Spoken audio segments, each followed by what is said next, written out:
O pastor Vanderlei Dornelles, ele vai compartilhar informações importantes, na verdade, uma enxurrada de informação que você precisa ficar sabendo, pois já estamos no tempo do fim, tá bom? Olha só a estratégia que foi utilizada para enfraquecer a fé das pessoas quando estavam em Babilônia.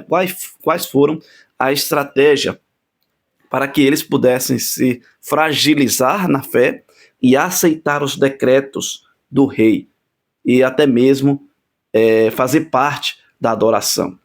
Essa mesma estratégia que foi utilizada lá no passado será utilizada também agora, num futuro não muito distante, sobre a estratégia que vai ser utilizada para que a fé seja fragilizada e as pessoas, sem nem perceber, vão estar envolvidos exatamente na adoração da besta. Presta bem atenção, não sai do vídeo, fica até o final, tá bom? Eu vou deixar aqui embaixo o link da mensagem completa para que você possa acompanhar na íntegra, tá bom? Então não sai, fica até o final porque é importante você ficar sabendo disso aqui. A história se repetirá. A falsa religião será exaltada. O primeiro dia da semana será exaltado como foi a imagem na antiga Babilônia. Está fazendo uma comparação entre a imagem da besta e a imagem de Nabucodonosor. A princípio será tentada a linguagem da atração, como o rei de Babilônia fez, usando o poder da música e da exibição exterior. Se essa atração inventada por homens inspirados por Satanás falhar em levar as pessoas a adorar a imagem, as chamas ardentes da fornalha estarão prontas para consumi-los. Muito bem, agora então nós temos o ponto crucial. A profetisa, falando de Daniel 3 e Apocalipse 13, ele diz que a mesma estratégia usada lá será usada agora. Então tem a imagem da besta, lei dominical, as pessoas vão resistir, mas elas estarão sendo preparadas para não resistir. Através do quê? Foi vocês que disseram. Através do quê? Poder da música. Muito bem, então agora nós podemos voltar aqui aos textos, porque veja, Apocalipse 13 não fala de música. Mas os dois textos parecem que se repetem. Então, este texto aqui é usado como um pano de fundo para esta visão ali. E os profetas se complementam. Então, o que João não falou, Ellen White fala.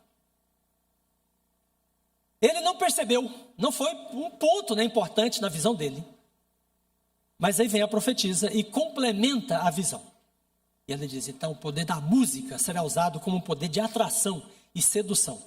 E aí, minha gente, nós podemos ir ao Apocalipse 13, né? E diz assim, seduz aqueles que habitam na terra, por causa dos sinais. Então, é uma performance da segunda besta, né? Que caminha para a sedução, cujo objetivo, cujo projeto é seduzir, enganar, envolver, ludibriar, persuadir, arrastar, né? Aqueles que porventura resistam para o culto, a adoração, à imagem da besta. Muito bem, vamos ler mais alguns textos da profetisa? Olha, o lar adventista. A visão de um desses grupos me foi apresentada e uma pessoa achava-se a um instrumento de música e cantavam canções tais que faziam chorar os anjos da guarda. Havia ruidosa alegria, riso vulgar, abundância de entusiasmo e uma espécie de inspiração. Mas a alegria era daquela espécie que Satanás unicamente é que é capaz de provocar. Do que ela está falando aí? Um movimento fanático. Interessante, gente, é que antes do surgimento do culto pentecostal e da renovação carismática, houve uma tentativa em vários momentos da história adventista, tanto milerita quanto adventista, sabatista, de inserir, introduzir o pentecostalismo no movimento adventista. E esse movimento da chamada carne santa era um deles, foi um deles. Bom, então, ela fala desse assunto, ela se demora um pouquinho acerca do aspecto doutrinário envolvido, né, de se ter a carne santa, etc. Mas a maior atenção dela, irmãos, não é ao assunto doutrinário. A maior preocupação da profetisa é com relação à estratégia utilizada pelos movimentos fanáticos, que era o uso da música. Por quê? Porque tem algumas resistências que devem ser quebradas. Se você tomar o CD Ellen White Writings, então lá tem um comentário contextualizando, né, esta fala dela, e diz assim, ó, o ensino fanático da carne santa se manifestou em 1900, no estado de Indiana, sob a liderança do presidente da associação local e seus obreiros. Testemunhas relataram que em seus cultos os fanáticos promoviam um elevado tom de excitação por meio de instrumentos musicais, como órgãos, flautas, violinos, pandeiros, trombetas e até mesmo um grande tambor. Eles buscavam uma demonstração física, gritavam, oravam, cantavam, até que na congregação alguém caísse prostrado inconsciente. Então, essa performance musical leva um amortecimento dos sentidos, até que alguém caísse prostrado, inconsciente. E aí, então, tinha transformado na carne pecadora para a carne santa. Você acredita que a música pode fazer você de pecador a santo? Os fanáticos acreditavam. Muito bem, então veja ali, um elevado tom de excitação e uma variedade musical. Bom, eu estou mais ou menos convencido até aqui, irmãos, de que a história de Davi, da arca, e depois aqui em Daniel 3, né, e também do que Ellen White fala dos movimentos fanáticos, provavelmente o que nós devemos extrair dessa história toda, né, é que as músicas com predominância no ritmo são o objeto a ser atingido aí. Então, quando fala da história de Davi, a ênfase está na demonstração física, na dança produzida por aquela música, com a variedade e instrumentos utilizados caracteristicamente para se enfatizar o ritmo, sobressair o ritmo, tipo a melodia e a harmonia. Então, vamos pensando sobre isso. Estou caminhando para a conclusão. Veja, Ellen White ainda. As coisas que descreveste em Indiana, lá no congresso dessa carne santa, revelou-me que haviam de ter lugar imediatamente antes do fim do tempo da graça. O que ela está dizendo, gente? Que aquele fenômeno, aquela característica cultica, litúrgica, musical, voltaria à igreja de Deus, não ao mundo, mas à igreja de Deus, no fim do tempo. Então, é uma coisa que está profetizada, está anunciada. Demonstrar-se a tudo que é estranho, haverá gritos com tambores, música e dança. Os sentidos dos seres racionais ficarão tão confundidos que não se pode confiar neles quanto a decisões retas. Isso será chamado o quê? Isso será chamado a operação do Espírito Santo. Minha gente, veja, o povo de Deus é chamado a adorar o Senhor na beleza da sua santidade, para preservar a sua mente, seu discernimento, né? Sua capacidade de entender, de pensar, o processo cognitivo. Mas aqui é para outra direção. Então, os sentidos dos seres racionais ficam confundidos com essa exuberância musical. E de novo, na fala dela, tambores e dança, aqui está destacando, o princípio deve ser a questão do ritmo. Bom, ainda mensagens escolhidas, nessas demonstrações, acham-se presentes demônios em forma de homens, trabalhando para tornar a verdade desagradável às pessoas sensatas. Minha gente, que coisa! Os espíritos das trevas trabalham através de uma possível música para tornar a verdade desagradável, para as pessoas ficarem preguiçosas de pensar. Para elas, em vez de terem resistência a adorar a imagem da besta, elas passam a ter uma resistência à verdade divina. O Espírito Santo nada tem a ver com tal confusão de ruído.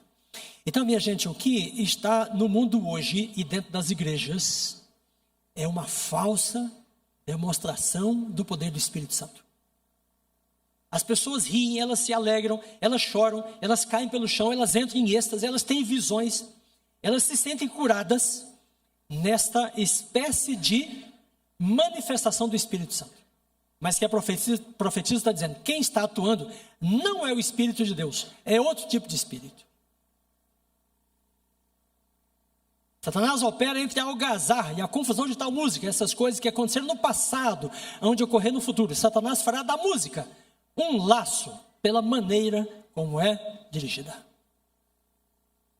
Queridos irmãos, o povo de Deus, que busca o selo do Espírito Santo, pode olhar com inocência para o assunto da música?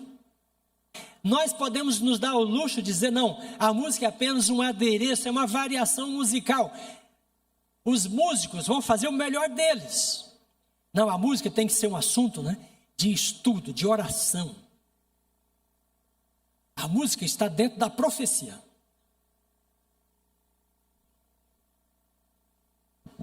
Pois bem, vejam o que alguns autores dizem. Eu vou tentar ser um pouquinho mais prático dessa questão do ritmo. Então veja, Eric Hobsbawm é um historiador, história social do jazz. Ele diz assim, o ritmo é o componente dominante da música contemporânea. Então, melodia, harmonia e ritmo. Então, desses três, ele diz que o ritmo se sobressai na música contemporânea. Ele está falando do jazz, né? Mas no contexto do jazz vem vários outros estilos musicais. Esses outros autores aqui dizem, a música pop é feita para a dança, usando batidas e ritmos destinados à dança. Então, eu diria que a nossa atenção provavelmente deve ser dirigida, né, para aquilo que nós podemos chamar de estilos pop. Os estilos pop são a força crucial da contracultura, que é um fenômeno secular, e são também cruciais na renovação carismática e no movimento pentecostal. Esses dois movimentos entraram em todas as igrejas, as que falam em línguas e as que não falam. Então os hinos caminham, né, para assumir a configuração, a estética, a semelhança, a performance dos estilos pop, com predominância no ritmo. Esses outros autores aqui dizem, a música pop foi influenciada pela maioria dos outros gêneros populares, obtendo o uso da harmonia dos vocais da evangélica e do soul, a instrumentação do jazz, da country, do rock e a orquestração da clássica e o andamento do dance music, sendo sustentada por elementos rítmicos do hip hop. Bom, aqui é um mar de informações e nós não podemos ignorar, nós temos de saber pelo menos o básico, o mínimo, para poder reconhecer o que pode ser música para Deus e o que não deve ser música para Deus e nem para a igreja. Porque há uma música que preserva as nossas categorias mentais, nossa habilidade de pensar, e há músicas que destroem essa habilidade, a ponto de a verdade ser desagradável para a mente. Então o povo de Deus que caminha, né, para o selamento, precisa ter a sua mente lúcida, para entender a vontade de Deus, a palavra dele, a verdade dele, nesse tempo tão crucial. Então, minha gente, quando comparamos os dois textos, a música é usada para amortecer os sentidos no nosso tempo. É a profecia que está dizendo. Começou com Daniel, com o Apocalipse, depois Ellen White e os comentaristas, e aí nós temos de ouvir. Veja, eu coloquei aqui esta imagem, e a fala de um pentecostal. Um renascimento espiritual está ocorrendo. E o Espírito Santo está na raiz disto. Olha aí. Os jovens, não do GYC, nem adventistas, estão expressando sua felicidade profunda através dos estilos pop. Tá? Vou parafrasear. Dos estilos pop. Bom, quando uma música requer necessariamente a utilização de percussão, provavelmente essa música tem um estilo pop. Quando os músicos não conseguem cantar sem percussão grave, provavelmente a música é de um estilo pop. É verdade que uma pessoa muito hábil pode produzir ritmo para dança só com o instrumento aqui. Pode produzir até só com o violino, com o violão. Mas a percussão grave faz isto com eficácia muito mais facilmente. Por isso ela é crucial, desde o jazz, desde o rock, desde todos os estilos pop, até muitas músicas evangélicas. Eu gostaria que você, ao ouvir isto, né, você tomasse assim, a atitude mais sábia, mais sensata possível. Você não leve este assunto para dividir a igreja, para acusar as pessoas.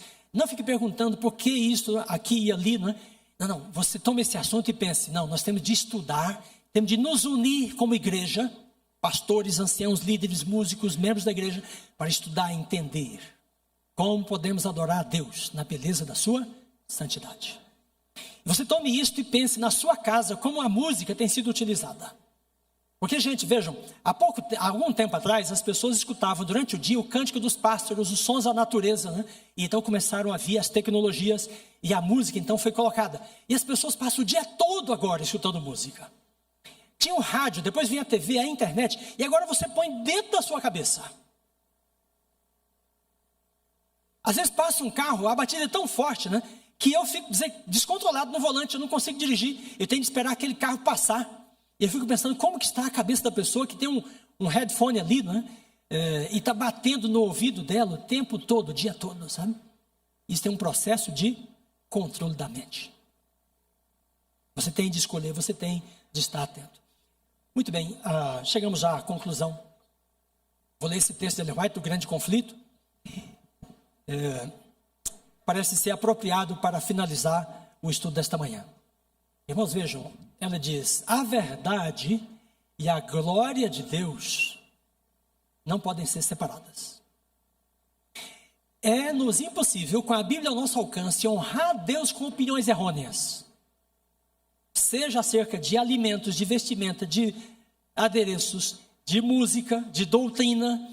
Se nós temos a verdade, está em nossas mãos, ela está dizendo, não podemos adorar a Deus, glorificar a Deus, com opiniões errôneas. Desde que você tenha a capacidade de aprender a opinião correta, à luz da palavra. Então ele diz, se a luz e a verdade estão ao nosso alcance e negligenciamos aproveitar o privilégio de ouvir e vê-las, virtualmente as rejeitamos. Estamos a escolher as trevas em vez da luz. Então quero apelar a você nesta manhã que você abra sua mente e seu coração para compreender tudo que Deus fala para você. Demore-se nesses pontos. Tudo aquilo que envolve a sua vida, seus gostos, seus hábitos, seus costumes, né? Demore-se sobre essas coisas.